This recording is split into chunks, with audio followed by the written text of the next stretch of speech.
கண்மணி அன்புடன் அடுத்த வர எபிசோடில் பார்த்திங்க அப்படின்னா வெண்ணிலா வந்து கண்மணியை வந்து எங்கேயாவது வெளியே கூட்டிகிட்டு போயிருப்பாங்க. அதை பார்த்திங்க அப்படின்னா இந்த மாதிரி கண்மணியோட மாமியார் வந்து அவங்க பையனை விட்டு ஃபாலோ பண்ண சொல்கிறாங்க. அதே மாதிரி பார்த்திங்க அப்படின்னா அவங்க 2வது பையனும் ஃபாலோ பண்ணிட்டு போகிறாங்க.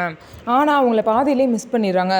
ஆனால் வெண்ணிலா கண்மணி எங்கே கூட்டிகிட்டு போயிருப்பாங்க அப்படின்னு பார்த்திங்க அப்படின்னா அவங்க வந்து ஹாஸ்பிட்டலுக்கு போகிறேன்னு பொய் சொல்லி பார்த்திங்க அப்படின்னா வக்கீல் கிட்ட கூட்டிகிட்டு போயிருப்பாங்க. வக்கீல் கிட்ட கூட்டிகிட்டு போயிட்டு கண்மணிக்கும் அன்புக்கும் தான் டிவோர்ஸ் வேணும்னு சொல்லிட்டு பேசிகிட்டு இருப்பாங்க. என்ன வெண்ணிலா, என்ன நீ இந்த மாதிரி பொய் சொல்லி என்னை இங்கே கூட்டிகிட்டு வந்தது இல்லாமல் டிவோர்ஸ் பற்றிலாம் பேசிகிட்டு இருக்க, நான் உன்னை டிவோர்ஸ் பண்ண சொல்லி சொன்னேனா அப்படின்னு சொல்லிட்டு கண்மணி கேட்பாங்க. அதுக்கு வெண்ணிலா வந்து இல்லை, நீ அன்பு கூட ஒரு நல்ல வாழ்க்கையை வாழலை, நீ ஒரு குழப்பத்தில் இருக்க கண்மணி, ஒழுங்காக வந்து நீ புரிஞ்சுக்கோ, டிவோர்ஸ் பண்ணாதான் உன் லைஃப் நல்லாயிருக்கும் அப்படின்னு சொல்லுவாங்க. உன்னை யார் சொன்னால், அப்போலேருந்தே நானும் அன்பு வந்து லவ் பண்ணி தான் கல்யாணம் பண்ணிக்கிட்டோம், அது மட்டும் இல்லாமல் இப்போயும் வந்து நாங்கள் லவ் பண்ணி தான் இருக்கோம், உனக்கு என்ன தெரியும் வெண்ணிலா, நீ ஏன் ஏதாவது புரிஞ்சுக்கிட்டு எதுக்கு இந்த மாதிரிலாம் பண்ணிட்டு இருக்க அப்படின்னு சொல்லிட்டு கோபமாக கண்மணி வெளியே போயிடுவாங்க.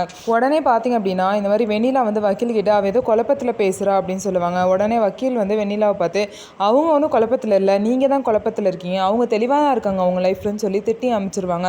கண்மணி பார்த்திங்க அப்படின்னா இப்போயும் சரி எப்போயும் சரி அவர் கூட தான் லைஃப் லாங் நான் வாழ போகிறேன் அப்படின்னு சொல்லிட்டு கண்மணி சொல்லுவாங்க. இப்படி ஒரு பிடிக்காத வாழ்க்கையை நீ எதுக்கு வாழணும் அப்படின்னு சொல்லிட்டு வெண்ணிலா திரும்ப திரும்ப ஏற்றி விடுவாங்க. ஸோ என்ன நடக்க போகுது, இந்த விஷயம் அன்புக்கு தெரிஞ்சால் என்ன மாதிரி ரியாக்ட் பண்ண போகிறாரு அப்படிங்கிறத பொறுத்து இருந்து பார்க்கலாம். நம்ம வீடியோ உங்களுக்கு பிடிச்சிருந்தா நம்ம வீடியோவை லைக் பண்ணிக்கோங்க.